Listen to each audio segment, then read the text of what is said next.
Bugun Bayer Horse Riding'da ot minish, ot boshqarish va narxi BYD Han bilan teng narxda turadigan uloqcha otimizni video oxirida ko'rasiz. Cobra. Bu otimizni ismini Cobra deb qo'yganimizga asosiy sabab yurgan payti juda ham tikka yuradi. Undan tashqari eng tez uchqur ot hisoblanadi. Bu otimizni juda ham ko'p mijozlarimizni talashib minishga harakat qilishadi. Oq bulut. Ko'p mijozlarimizni talab takliflariga binoan Qirg'izistondan ushbu otni olib keltirganmiz. Ushbu otimiz uloqcha ot hisoblanadi va mijozlarimizni ko'nglidan joy olgan. Oq bulut deb nom qo'yganimizga asosiy sababi bu otimiz xuddi bulutga o'xshab suzib, ya'ni chopayotgan paytda xuddi suzganga o'xshab zo'r chopib beradi. Oq bulut va Cobra otlarimiz $7000 qiymatda baholanadi va video oxirida Kristal laqabli narxi $50000 dan ziyod turadigan otimizni ko'rsatamiz.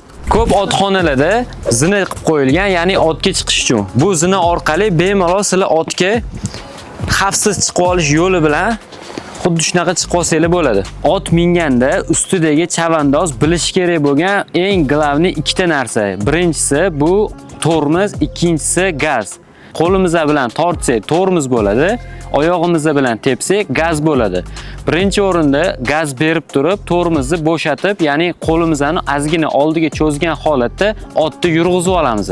Ot sporti qizlarga emas deb aytishadi. Hozir men sizlarga qizlar qanaqa zo'r ot minishini ko'rsatib qo'yaman. Birinchi navbatda otga to'g'ri chiqish. Otga chiqayotganingizda har doim chap tarafdan chap oyoq bilan chiqiladi. Xuddi menga o'xshab. Videoda ko'rayotganingizdek otni uzangisiga oyog'imni qo'yib chiqib oldim.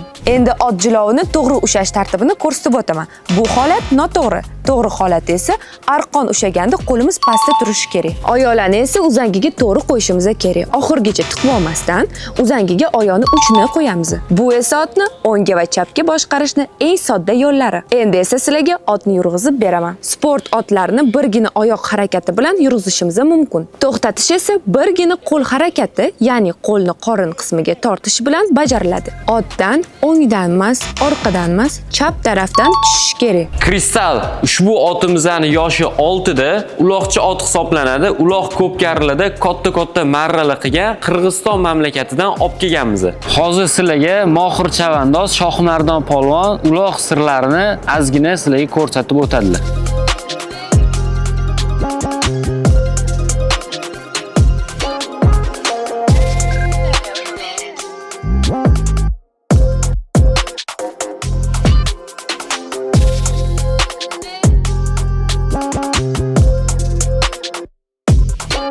Ot minishdan tashqari otlarni tarbiya qilish xizmati ham mavjud. Otlar xuddi shu aylantirish tartibi orqali tarbiya qilinadi.